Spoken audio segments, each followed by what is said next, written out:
الحمد لله رب العالمين والصلاة والسلام على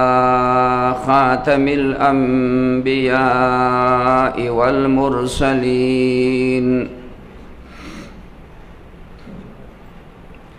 وعلى آله وأصحابه أجمعين وعلى آله الطيبين الطاهرين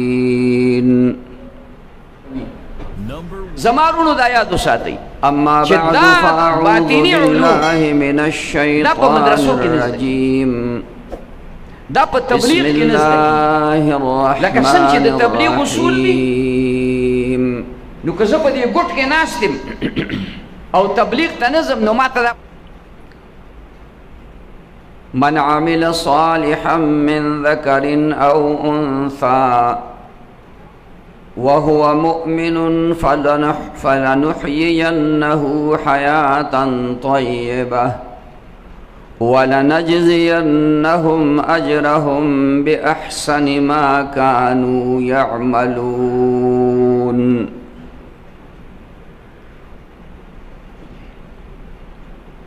إن الله وملائكته يصلون على النبي يا أيها الذين آمنوا صلوا عليه وسلموا تسليما اللهم صل على سيدنا محمد وآله وعترته بعدد كل معلوم لك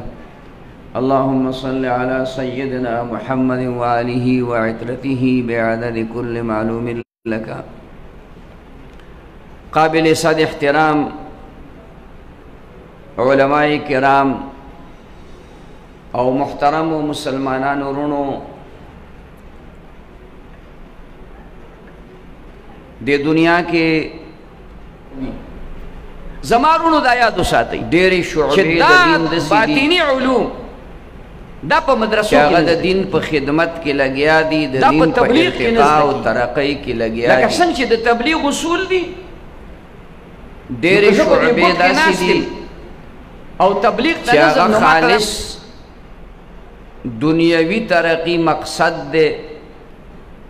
د مال او د دولت د جمع کولو او د ډېر زیات د یو بل سره د سیالۍ کولو ژوند او زندگی ده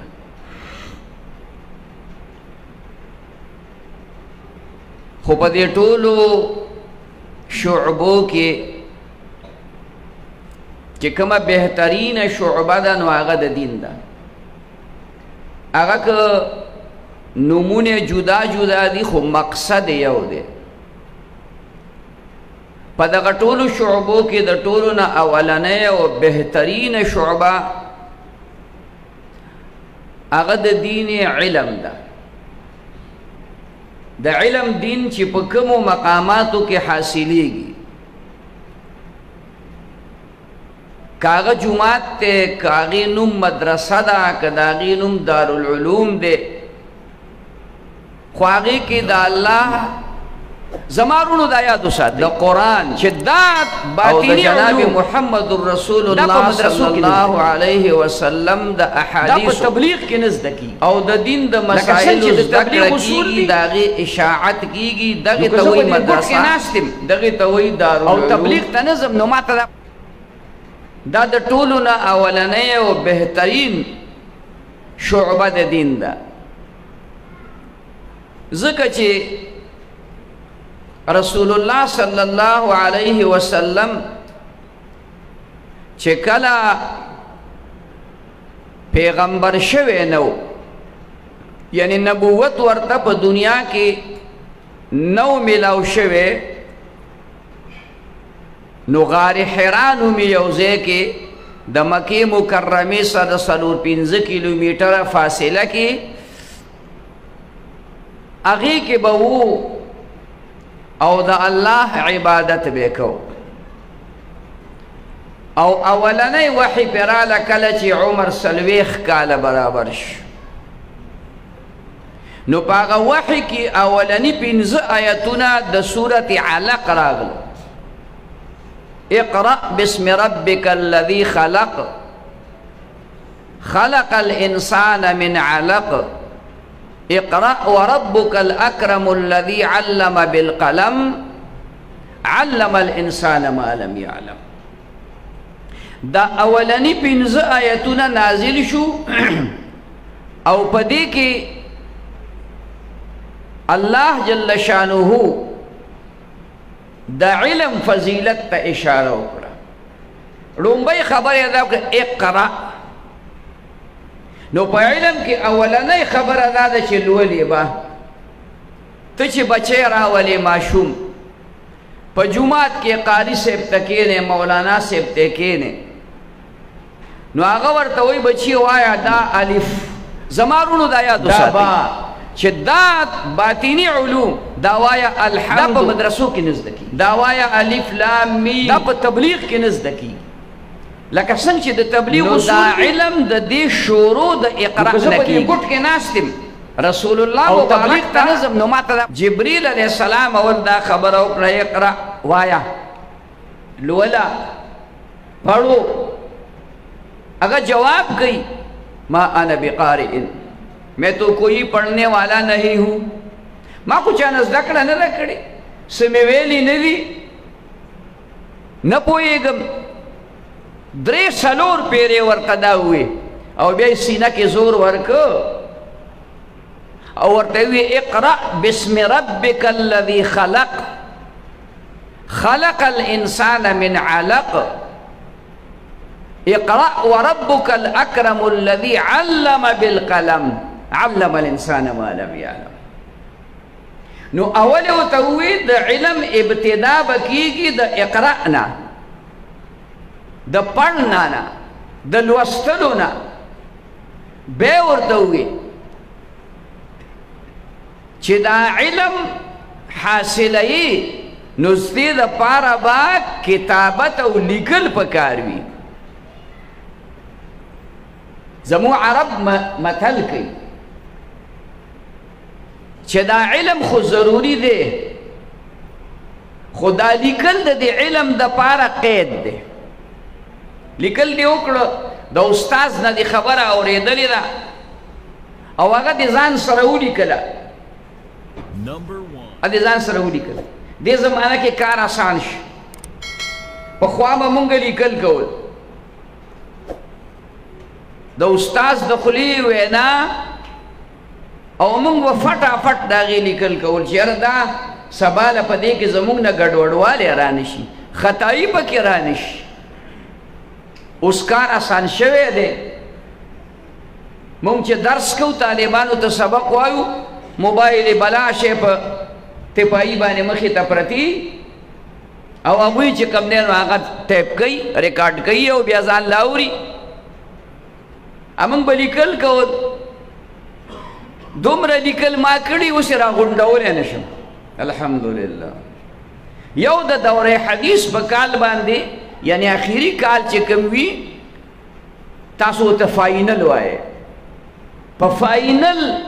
کال باندې ما 3000 صفحې لیکلي نو هسې لوټه کې موږ لور نه دی تېره کړې د وخت نه مو فایده اخیستلې ده نو دا یو ته ځکه وي اقرأ باسم ربک الذي اول یو ته د قلم خبره وکړه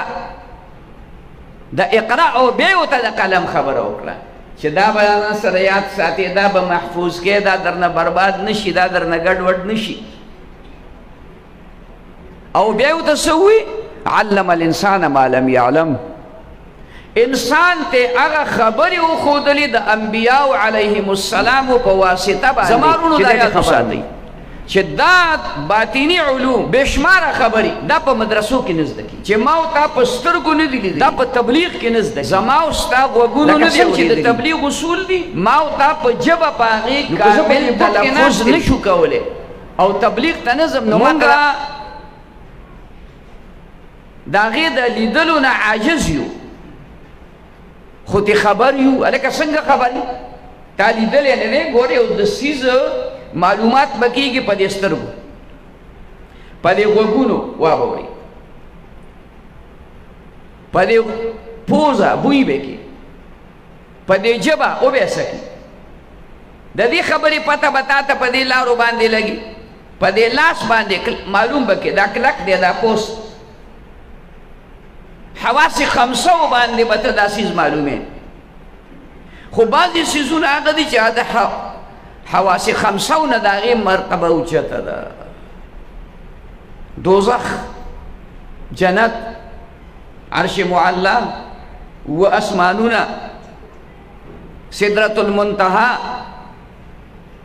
دا مونږ نه دي لیدلي. خو زمونږ ایمان دی د مسلمانانو چې دا شته. هلکه ولې شته؟ قرآن کې هم شته او رسول الله مبارک مونږ ته ویلي هم دي.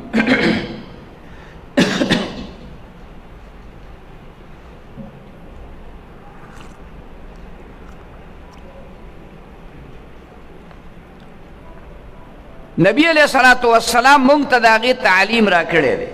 نو علم الانسان ما لم يعلم. نو د دې نه دا معلومه شوه چې خدای اولنی وحی را لیږي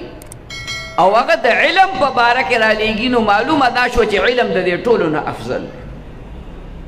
او علم د دې ټولو دپاره رڼا ده. علم د دې ټولو محور دی. که څومره شعبې د دین په هر نوم باندې کار کوي او د هغې د علم نه ورخوا که نو هلاکت او تباهۍ ته به رسېږي. هلاکت او تباهۍ ته به رسېږي. تبلیغ د دین یو اهمه شعبه ده. تصوف د دین یو اهمه شعبه ده. خو که چرته علم پکې کاری فرمانی دا دواړه به تباهۍ او مصیبت ته رسي. په خپل اختیار یو سړی یو کار کوي، په ظاهر کې وایي چې ګنې زه د دین کار کوم، در حقیقت هغه د دین بیخکري کوي. رسول الله مبارک کافرانو ته د دین دعوت ورکړی دی. بادشاهانو ته د دین خطونه لیکلي دي د دعوت دپاره. قیصر روم ته خط ولیکه من محمد عبد الله ورسوله الى هرقل عظيم الروم اسلم تسلم فإن أبيت فعليك إثم اليريسيين تعالوا إلى كلمة سواء بيننا وبينكم ألا نعبد إلا الله ولا نشرك به شيئا. دا خط ورته ولیکه. په دې کې اول خبره ورته د دعوت وکړه د اسلام چې مسلمان شه. ستا په وجه به ستا دا قوم مسلمان شي. که مسلمان نشوې نو تم تباه او ستا دا قوم هم تا سره تباه دی. او بیا دا ورته ووایي چې ستا مذهب د یهودیت او د نصرانیت دی، نو په هغې کې خو موږ شریک یو په یو خبره کې. هغه دا ده چې تاسو هم الله واحد لا شریک منئ، موږ هم منو. نو بیا فرق ولې په دې بعضې خبرو کې کوئ؟ د دې تابعداري وکړئ. او دغسې دعوت خلق ورکړی دی. که خلق به حج لراغې نو نبی علیه السلام به ورته او جماعت سره به کېناسته او دا خبره ورته کوله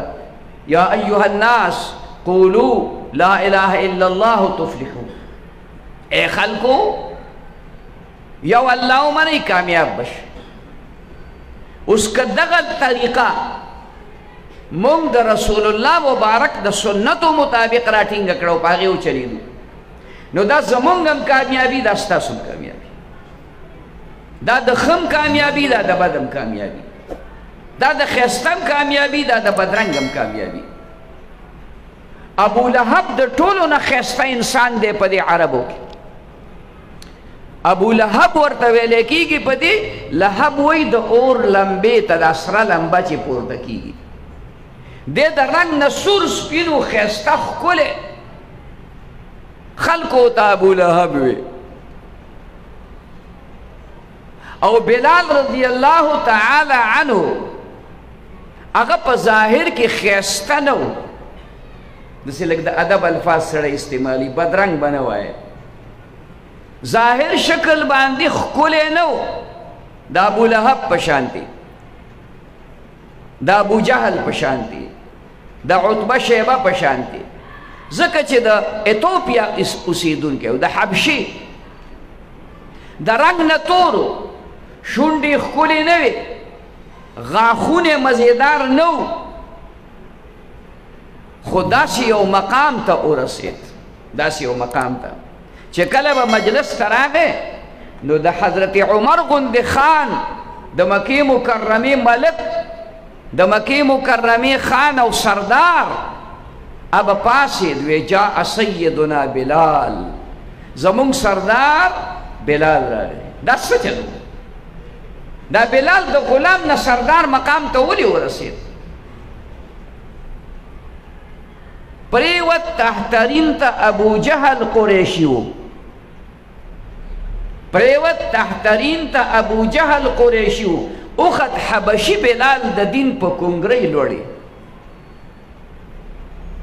ابو جهل د قریشو د نبی علیه الصلاة والسلام په ترونو کې راته، خو په جنگ بدر کې خلکو مردار که، یو دوو وړو الکانو مردار که، اسې وله په تورو باندې دا خپې ووالې، دی ووهه، د اس نه ښکته راوغورځو، اس نه ښکته راوغورځو. عبدالله ابن مسعود رضی الله تعالی عنه راغی، په دې سینه ورته بره کېناست او دا سټې ته پرې کو، دا سړې ته پرې کو. نو دونه بدبخته انسان دی وایي چې محمد ته ووایه صلی الله علیه وسلم. هغې خو پیغمبر نه منه که صلی الله علیه وسلم ورسره وي. وی محمد ته ووایه چې دشمني مې در سره د مخکې نه نوره هم سیوا شوې ده. داسې بدبخته انسان سړی ته پرېږ. نبي علیه السلام ته خبره ورسوله چې سړي خو داسې وي، وی زما د امت د فرعون نه د موسی فرعون خو چې کله په ډوبېده په دریاب کې نو چغې کې چې آمنتو برب موسی و هارون. وی دا دومره بدبخته دی چې ښه پوه دی چې اوس مې مرداره او دی بیا م وایي چې زما د پیغمبر سره دشمني ډېره. رسول الله مبارک دغه دعوت د دین اسلام هر چا ته ورکړی، خلک یې ورته رابللي. اوس که ته دا دعوت کې او د پیغمبر د سنتو نه خلاف وي، خدای ته نه دی قبول. ان الدین عند الله الاسلام، دین هغه دی چې هغې ته الله نوم اسلام ورکړي. ومن یبتغي غیر اسلام دینا فلن یقبل منه وهو فی الاخرة من الخاسرین. چا چې د اسلام نه علاوه بل دین قبول کړ، وای غسته، په هغې عمل وکړ، دا به دې قبول نشي او د آخرت کې لوی هلاکت او تاوان کې پرېوت. او دقه رنګې په دې شعبو د دین کې یو دی تصوف، هغې ته طریقت هم وایي، تصوف ورته هم وایي، او زمونږ د پښتنو په اصطلاح کې ورته پیري موریدي ویلی کېږي. د عربۍ په اصطلاح کې هغه استاذ ته مرشد وایي، د پښتو په اصطلاح کې هغه استاذ ته پیر صاحب وایي، او د عربۍ په اصطلاح کې دغه شاګرد ته سالک وایي، مرید ورته وایي، او په پښتو کې ورته خلک مرید وایي. دا یو اهمه شعبه د دین ده. ما تاسو ته ابتدا کې وی چې مختلفې شعبې د دین په دې دنیا کې کار فرما دي او لګیا دي، محنت او خواري کوي او د قوم او د مسلمانانو راهنمایي کوي چې دوی نیکۍ ته راشي او د بدۍ نه بچي. دې که د دنیا کار کوي چې دا د دنیا کار هم ولې عبادت شي. مونځ خو خود عبادت دی او روژه او ذکر خو خود عبادت دی، خو چې دوی داسې اعمال وکړي چې د دوی د دنیا د اعمال دا په عبادت کې حساب شي. زه اکثر مثال پیش کوم. اوبه څښل زما ستا ضرورت دی، موږ اوبه څښو، خو که موږ دا اوبه د رسول الله مبارک د سنتو مطابق وڅښلي نو په یو اوبو کې 5-6 سنت راغله. په ښی لاس اوبه راواله، بسم الله الرحمن الرحیم ووایه، کښېنه ورته، په 3 اوبه وڅښه، په آخر کې الحمدلله ووایه. دا 4-5 سنت دا صرف په اوبو څښلو کې ژوندي شو، او دا ته همیشه د خپلې زندګۍ معمول جوړ کړ. د دې وجې نه رسول الله مبارک فرمایي من تمسک بسنتي عند فساد امتي فله اجر 100 شهید. چا د فساد په زمانه کې زما په یو سنت باندې مستقل عمل وکړ، تمسک دې ته وایي چې همیشه به کوي، نو دې سړي دپاره الله تعالی د 100 شهیدانو اجر ورکړي. څومره آسان عمل دی. نو ستا دا په د دنیا په دې کارونو کې الله پې تعالی درکړي، د دین په کارونو کې خود درکړي. د دین په کار کې خو خامخا دله درکړي چې ته مونځ کې، ته روژه نیسې، ته حج، ته زکات. نو یوه شعبه پکې هغه د پیرۍ موریدۍ ده. دا هغه شعبه ده چې د دې په برکت باندې انسان ته استقامت په دین نصیب کیږي. دا انسان په دې دین باندې مستقل مزاج کیږي، د کې پختګي راځي. خدا به شرط وي، دا به شرط وي چې ته به یو ځای راټینګې، ټوپونه به لکه د چیتي نه وي چې کله هغې څانګې ته او کله دې څانګې ته او کله دې څانګې، کله د چیتي په شان ټوپونه دیوال شروع کړو نو شاید خدای دې نه کي، خدای دې نه کي، خدای دې نه کي چې ایمان هم د نفس سره شي. څوک چې دا ټوپونه وایي هغه ته قرار نه نصیب کېږي، هغه ته استقلال په مخ د ځمکې نه نصیب کېږي. دا یاد دا موږ په خپلو سترګو قلندر آنچې ګوید دی د ګوید هغه خبرې درته کومه چې زما د علم، زما د پوهې او زما د سترګو نه وتې خبرې. موږ وایو ملګرو ته داسې مه کوئ، کښېنئ دلته وخت تېر که، ټوپ کې هغلته لاړ شي. نو بیا د چندخ په شان الټه را پرېوځي. چندخ اوچت اوچت ټوپونه وایي، وایي نه دنیا ما ټینګه کړي چې دې زنه هغلته ټوپ کړي نو اړولې زیړه خېټه پروت دي. نو چې چا کې استقلال د تصوف په لار کې را نه دی نو ته پوه شه چې دا سړی په یو ځای ولاړ نه دی. ګټه چې په ځای پرته وي نو درنه وي، ګټه چې په ځای پرته وي نو درنه وي. او چې ته کله هغه ځای ته ولې کله دې ځای ته ولې نو لږ لږ به ترې دوړېږي او ستا پس به چې کوم دی نو څه موده پس به ختمه شي. یوه غټه ګټه وګوره وې تنه او د ورځې چې کوم دی 5 پیرې داسې وله او 5 پیرې داسې وله او هفته پسې وتله بیا ته اندازه ولګوه چې دا څونه کمه شوې. استقلال ولې نه راځي؟ دا کېدی نه شي، دا زمن هم نه چې د تصوف په لار کې او په سړي کې استقلال را نه شي. دا به ځکه را نه شي د پرهیز نه دی کړی. ستا خېټه خرابه ده او ډاکټر درته وایي چې الوګان مه خوره او دال مه خوره او غټه غوښه مه خوره او ته چې کوم دی نو چې وجدتو فاړمتو، خو چې څه مومې او دا پیشو سرې دې وردننه کې. اوس زما مرۍ خرابه ده، د بې پرون نه بل راسي دا 2 ورځې مې سبقونه ډېر په تکلیف باندې ووې، مرۍ مې بیخي بنده وه. اسد په عمر علم کې دی الله برکت نازل کړي. دو وختي زما ورور سره رابطه کړې وه،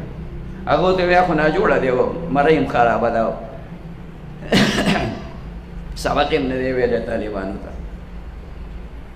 نو د دې غریب سره غم پیدا شو. نو ما ورته ویل چې بچی مه خفه کېږه، هر څنګه چې درځم به، هر څنګه چې انشاء الله درځم به. که دا مرۍ کار کوي او که نه کوي زما اوس هم مرۍ بنده ده، تاسو ته پته نه لګي او دې ته پته لګي، ځکه تاسو خو زما بیان عام نه دی اورېدلی. او دا کوم چې زموږ زاړه مرګي دي ته پته لګي چې د دې مرۍ کې فرق شته. ګولۍ مې جیب کې ځان سره ساتلي، دې نه مې یو ګولۍ په خولې کې ونیوه،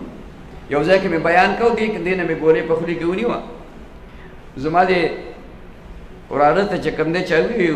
ویتره خو دې چې کوم یې نسوار ورته ولګول هغه ما ګولې په خولې کې نیولې وه هغه ویتره دې نسوار ورته ولګول تقریر دې نسوار ولګول هلکې مې د نسوارو خو زما دا نوم بدي شي دا مه کوئ ښه نسوار څوک چې کوي نو هغې پرېږدئ د نن نه اراده وکړئ دا څه ښه شی دی مړه څونه ښکلې مزېداره خو له الله درکړي د لا اله الا الله دپاره د الله د ذکر دپاره استغفار درود دپاره ا د ډوډۍ دپاره ا ته پکې دا ښه نسواره چې ښه بوی د خولې نه م خېږي مړه دا څه مرداري ده نو عرض مې درته کو چې مرۍ مې هم ټیک نه ده نو مختصر یو څو خبرې درته عرض کوم استقلال په تصوف کې پیدا کیږي مونږ ته دوه قسمه علمونه ده رسول الله مبارک د طرف نه راغلي دي یو ته وایي ظاهري علوم بل ته وایي باطني علوم دا علما دلته ناست ظاهري علوم د دې مونځ او دس دا مسلې چې کوم دي که نه هلکه مونځ کې دونه فرض دي د دې ځای نه به شروع کېږي بیا به ښکته کېږي بیا به پورته کېږي د دې هر یو بیل بیل نوم دی دا قیام دی دا رکوع ده دا قومه ده دا سجده ده دا هغه ظاهري علوم دي او د دې طریقه رسول الله مبارک صحابه کرامو ته وښودله نبي علیه السلام نیت وتړه او خلکو ته وی صلو کما رأیتموني اصلي ما ته ګورئ زه درته چې مونځ کومه نو هغسې مونځ کوئ دا ظاهري علوم دي روژه یې ورته وښودله روژه چې د شپې خوراک کوي کلو واشربو حتی یتبین لکم الخیط الابیض من الخیط الاسود من الفجر ثم اتم الصیام الى الليل پېشمني کې خوراک وکئ او چې کله سبا وختو بس خوراک بند ماښامه پورې خوراک بند روژې چلې وښود حج چلې وښود احرام به داسې کې طواف به داسې کې میدان عرفات کې به دا چل کې مزدلفه کې به دا کې منا کې به شیطانان ولي دا طریقې پیغمبر علیه السلام موږ ته وښودلې دې ته وایي علوم ظاهریه دا په دې مدرسو کې چې ما تاسو ته وی پړاویږي نو هغه دغه علوم پړاوي دا ما مشت نمونه خروار یو دوه ټکي قدرې تاسو ته نور بېشماره علوم زمونږ په دې مدرسو کې پړاوي حدیث دی قرآن دی فقه ده نحو ده صرف دی اصول دی منطق دی فلسفه ده معانی ده دا سیزونه څوارلس علوم دا زمونږ په دې مدرسو کې پړاوي خو د دې نه علاوه یو بل علم دی چې هغه علم ته وایي علم باطني څه ورته وایي رسول الله مبارک دا علم باطني ښودلی ټولو ته دی خو د اشاعت دپاره اجازت صرف یو دریو ته ورکړی علم باطني ښودلی ټولو ته دی تاسو تبلیغیان خو پکې شته که نه ګش مش کوئ که نه هسې سره خوځوئ ګش کوئ په بازار کې درته نه یادومه په دې خپلو کوڅو کې ګش کوئ او بیا دلته کې یو سړی کېنوئ خبره به کوي ولاړ وي او تعلیم خو کوئ که نه تعلیم کېږي او دا مجهوله صیغه ده که نه نو مطلب دا ده چې د صدقیل قول دی ضعیف غوندې قول دی دا کوئ دا څه کوئ کوئ د دې پابندي کوئ تاسو په دې تعلیم کې یا د مطالبې په بیان کې به دا خبره اورېدلي چې رسول الله مبارک وایي څوک چې د ورځې سل پیرې لا اله الا الله وایي نو دی به د قیامت په ورځ د قبر نه داسې پورته شي چې دا مخ به د څوارلسمې د سپوږمۍ په شان پرتې دا سل پیرې ډېر زیات دي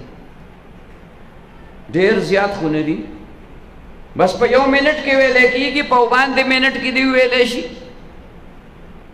او ثواب یې تو ته وګوره د قیامت ورځ هغه د یوم تبیض وجوه و تسود وجوه فاما الذين ابيضت وجوههم د قیامت په ورځ بعضې مخونه توري بعضې به سپین چې د چا مخونه سپینې دوی د الله اطاعت کړی د چا مخونه تور وي هغې ته به ووایي ولې تاسو ته دین نه راغلی او دا ستا د مخ دا سپینېدل صرف د ورځې چې لا اله الا الله وسل پیرې نو دا علم نبی علیه السلام ټولو صحابو یو سړي ته نه ویل چې ګوره تی وایه دا نور به نه وایي تی وایه دا نور به نه وایي نبی علیہ السلام چې به خبره کوله ټول مجلس کې نو دا به یو سړي ته کوله که ټولو ته به کوله قرآن مجید کې چې کوم حکم راغلی دی هغه صرف د صحابهو دپاره او یا د نبی علیه السلام که د قیامته پورې د قیامته پورې دی نبی علیہ السلام چې دا ټکې ویلی دی نو دا یې ټولو صحابه کرامو ته ویلی ټولو صحابه کرامو ته تاسو خیال ته راغله خبره نو دا باطینی علوم دای ټولو ته ښودلي خو د باطینی علومو برداشت هر چا نشو کولی حضرت ابو هریره فرمایي یو مشهور صحابي دی 4 کاله د نبی علیه السلام په صحبت کې شوي او په زرګونو احادیث د هغه نه روایت دي خلکو ته وایي وای ما سره علم دی د هغې یوه سپاره مې تاسو ته کولاو کړې ده که دا بله سپاره مې کولاو کړه نو دا مرۍ به راله پرې کړي ځکه چې هغه علم داسې دی چې تاسو د هغې مقصد ته نه رسېږئ ای زما شاګردان تابعینو ته وایي تاسو د هغې په مطلب باندې نه پوهېږئ موږ دا علما خلک چې دي دوی ډېرې مسلې دي عوامو ته نه کوي ځکه چې دا عام خلک د هغې برداشت نشي کولی ما نه یو کس تپوس وکړو ایم ایس سی کیمسټري کړې وه قابل سړی و 9 10 نهم لسم ته به یې کیمسټري ټیچ کوله پړاوله به یې ورته اما ته یوه ورځ وایي د تقدیر دا مسله راته وکړه مې ته پرې نه پوهېږي بیا یې ووایي هلکه مې ته پرې نه پوهېږي که نه تاسې بوتلي د تقدیر د مسلې دپاره تش بوتل ولا ما دونه تعلیم کړی مې تعلیم دې کړی ما ته اوس دا نه وایم خو که یو ترکاڼ ډېر بهترین ترکاڼ شي نو قرآن نه ورځي نو خو قرآن نه ورځي ترکاڼي خو ورځي نو ته به څه وایې چې هلکه ته دونه غټ ترکاڼ یې ستا په دې درګۍ کې ډېر ډاکټران دي شته پکې که نه ته وله سال دی یو بیلچه یوسه دا بیلچه وبخور پې کوم دا پسه شوې دا تېره کړه کېدای شي په بیلچه دره دا کپره ووایي چې د شوده بچیه ما د زه خو ډاکټر یم ته ورته وایې چې زه هم پوه یم که چې ډاکټر یې که نه چې دونه لوی علم دې کړی د ډاکټرۍ او ته بیلچه نشي تېره کړه د نالایقه زویه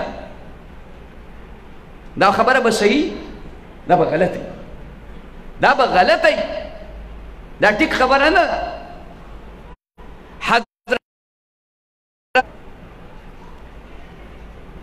سورت بقرہ قرآن شریف کے 2 نمبر سورت ہے الحمد نرست 286 آیتونه دی حضرت عمر دا یو سورت دا رسول اللہ مبارک نزدک لس کالے پہ ہو لگو سونا زمان پا خبروں کو پوئے گئی کنا لس کالا کے دا یو سورت دک نو زمان پا ذہن کے مرازی استا پا ذہن کرکت عمر فاروق خونی سڑی تا گورو پا لس کالا کے مڑا یو سورت دوانیمی سپاری سورت تے دائی لپا لس کالا کے دزدک پا کار خداو چی پا دے کی شل قرآن ازدکڑے وے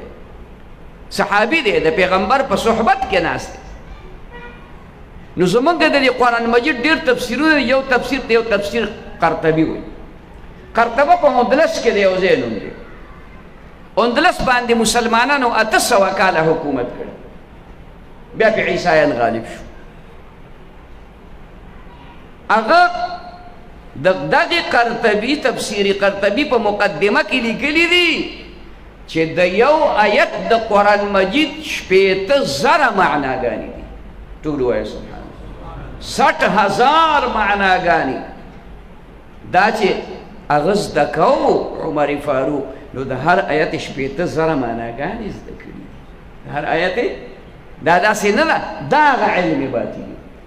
گن علم ظاهری خدا غی آسان والی پلان میم ذالک الکتاب لا ریب فیہ دا کتاب دے شک پکی نشته دے هدى للمتقین د خلقو د پاره هدایت دے خیال کی مراد ومن الناس من يقول آمنا بالله دا منافقان خبر شروع شو آمنو کما آمن الناس لکه د صحابو بشانت ایمان راولی دا شیخ آسانو اخو د عربی نه خبردارو اگر تا خود معنی ضرورت نشتا ماو تا تا دا معنی ضرورت پختانیو قرآن بانی قرآن پا عربی کے لئے پی نپوئی گونو دا مولا صاحب نبیز دکو اگر عربیو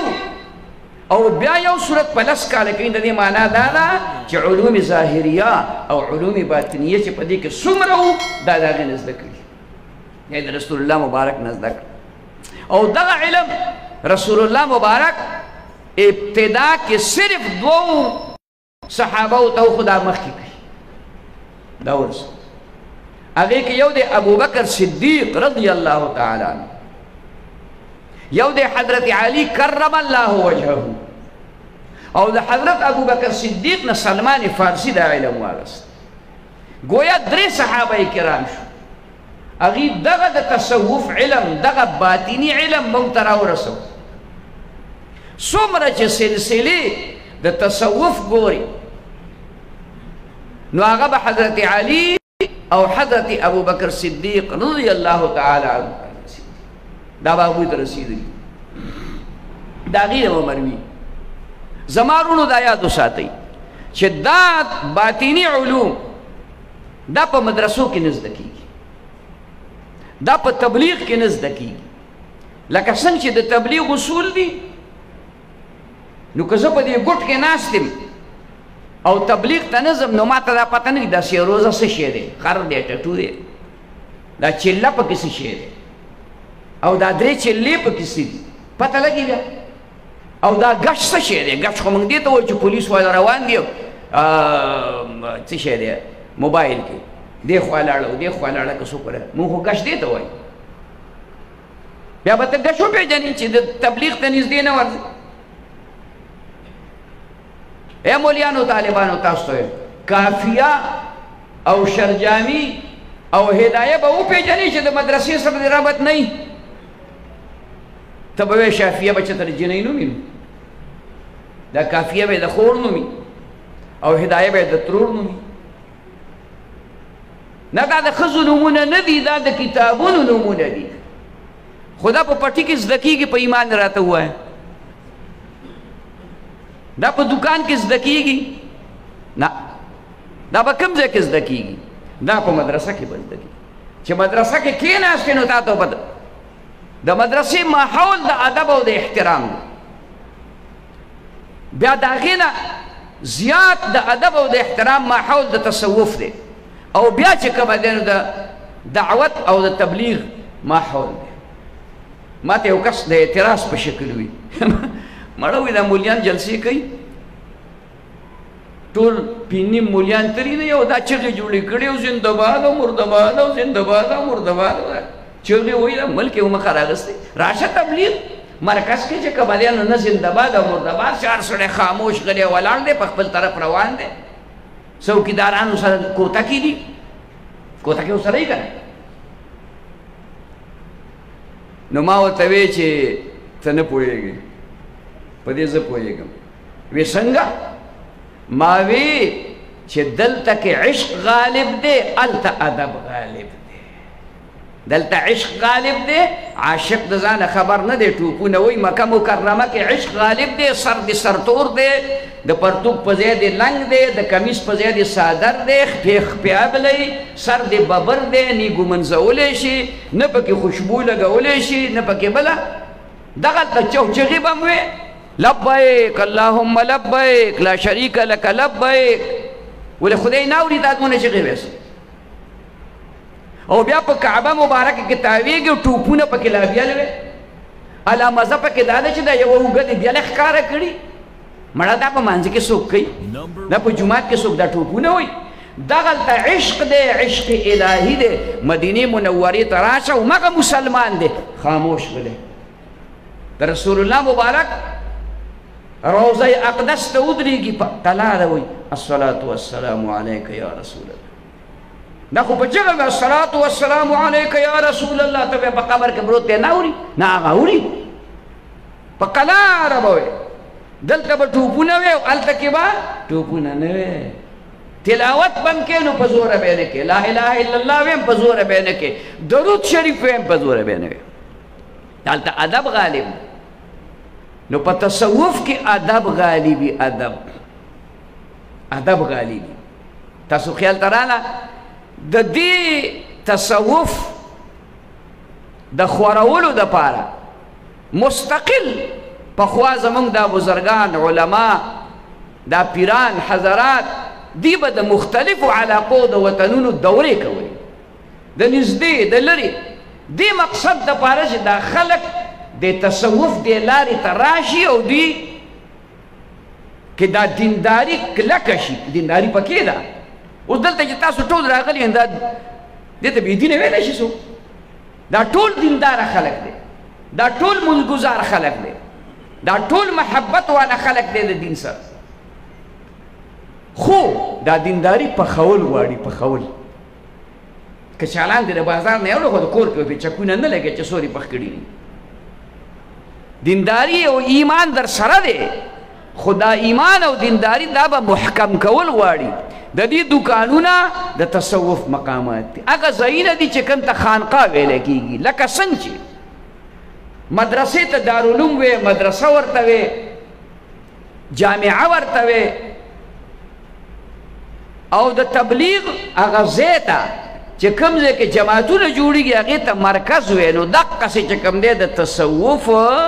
هغه مرکز او هغه ځای ته خانقاه ویلی کېږي،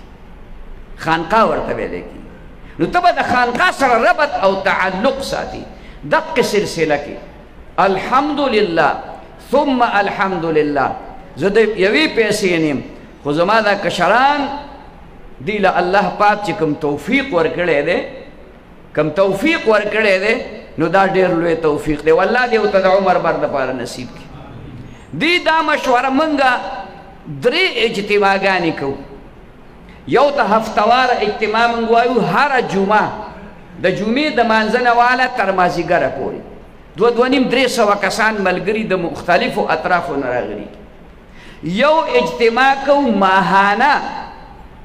هغه د هرې میاشتې اول جمعرات چې راشي د هغې په شپه د مازدیګر نه واخله د ماسخوتنه پورې دا اجتماع کوو. او یوه اجتماع ده زمونږ سالانه اجتماع سکالی په 15 نومبر باندې د دې بلې میاشتې په 15 تاریخ باندې، نن 15 اکتوبر دی، پوره یوه میاشت ورته پاتې ده. په 15 زمونږ دا محنت او دا سټرګل د دقې دپاره دی چې دغه سالانه اجتماع ته په ګڼ تعداد کې ملګري راشي او دې ته داسې پته ولګي چې آیا دا علما د تصوف دا د کوم مقصد دپاره لګیا دي، دا څه کوي، دا ولې دا چغې وایي. همدغې دپاره موږ په مختلفو اطرافو کې وړې وړې اجتماعګانې مقرر کړي دي. دا هغه وخته پورې موږ دا وړې وړې اجتماعګانې کوو. او ستاسو خدمت کې دا درخواست دی چې دلته یو ملګری ناست دی چې هغه د ځان سره 15 ملګري نور راولي، چې ځان سره 10 ملګري نور راولي. کم از کم خو چې په موټر سایکل راځي چې 2-3 خو راشي که ځان سره خو 2 ملګري نور پیدا کړي که. او دغه اجتماع کې روحاني اجتماع کې چې کوم دی شرکت وکړي. یاد وساتئ زما وروڼو، دې کې هرې پارټۍ والا شرکت کولی شي، ځکه چې په دې کې موږ د چا نه ووټ نه غواړو. زه لا ممبرۍ ته نه ودرېږم، که بیا کله ودرېدم ممبرۍ ته نو بیا را ووټ مه راکوئ خیر. او یا که مسد ودرو خیال کې مراله، خو موږ پکې د چا نه ووټ نه غواړو. خبره پوه شوې؟ که څوک پیسې راکوي نو پیسې خو لیونی هم اخلي، نو زه خو لا روغ یم. تاسو خیال ته راله؟ الحمدلله الحمدلله موږ دا څو ملګري په خپل محنت او خوارۍ باندې، ما خو دا دوی چې زه خو دونه نیم، خو دا کشران دوی کې دا جذبه ده، دوی په دې خپل محنت او په خپله خوارۍ او په خپلو پیسو دا ټول انتظامات کوي پاغې په لکونو باندې روپۍ لګي خو د دین هر کار ته شروع کا الله به دې امداد کوي جماعت شروع کا 1,00,000 روپۍ د سنو په 1,00,000 باندې څه کي اوس په 1,00,000 څه کېږي د چرګو کوټانه یې پرې نه جوړېږي چې په رښتیا نه جوړی او ته د 1,00,000 نه جماعت شروع کا ته بیا ګوره موږ جماعت د هلکان نیغ نیغ کېدل وي جومات ورانه و جوړو هلکه جومات ورانه جوړی خو مخکې خو دونه څه د کونډې زویه څه خو په کار دي که نه چې موږ خو دا شی وران کړو او بیا شروع خو پرې وکړو که نه هغه ملګرو په هغه وخت کې زر زر وی چې دونه زما دونه زما دونه زما 1,00,000 روپۍ برابر شو چې 1,00,000 روپۍ به ما اوس جومات ورانوئ جومات ته مران په 14 میاشتې کې 14 میاشتې پې ولګېدې خو یوه میاشت پکې د روجې راله په هغې کې کار نه وکړی په 14 میاشتې کې الله 2 چته جومات بهترین ښه به ماربلو په ټایډونو باندې او په رنګ روغن او په دروازو او په پکو او په بجلۍ کمپلیټ که په 14 میاشتو کې چې دا به څنګه کېږي هلکه او څه د پاسه 1 کروڑ روپۍ پې ولګېدې ما ته هم پته نشته خو رالې ولاړې رالې ولاړې رالې ولاړې نو د دین هر کار چې ته کې هغه لوی ذات باندې به اعتماد کوې به چلی درله ښه خو ته به څه حرکت کې دا به نه کوې ځان نه شله ګیدړه جوړه کړې او بس پرېوځې چې ځکه چا سره راوړه وبخورم ګینې خپل کار به کړي نه دغه څو خبرې ما ستاسو خدمت کې دې دپاره عرض کولې چې انشاءالله په 15 نومبر باندې به مونږ اجتماع له درځو یاره داسې ملګري شته چې هغې وایي چې مونږ به درځو لږ لاس که مو اوچت که ماشاءالله ماشاءالله سبحان الله الله دې ستاسو د ټولو په عمرونو کې کورونو کې زما ټولو د آیاتو سازل کړي چې دا باطیني علوم موجود ده چې زه به دا په مدرسو کې ډېر علما هم راځي ښه نو هغه علما په تبلیغ کې نه زده کېږي لکه څنګه چې د تبلیغ اصول دي دې کې به مراقبه وغیره کېږي نو که زه په دې ګوټ کې ناست یم نو ساتي بهرحال او تبلیغ ته نه ځم نو ما ته اکتفا کوم الله دې موږ ته عمل نصیب کړي واخر دعوانا ان الحمد لله رب العالمین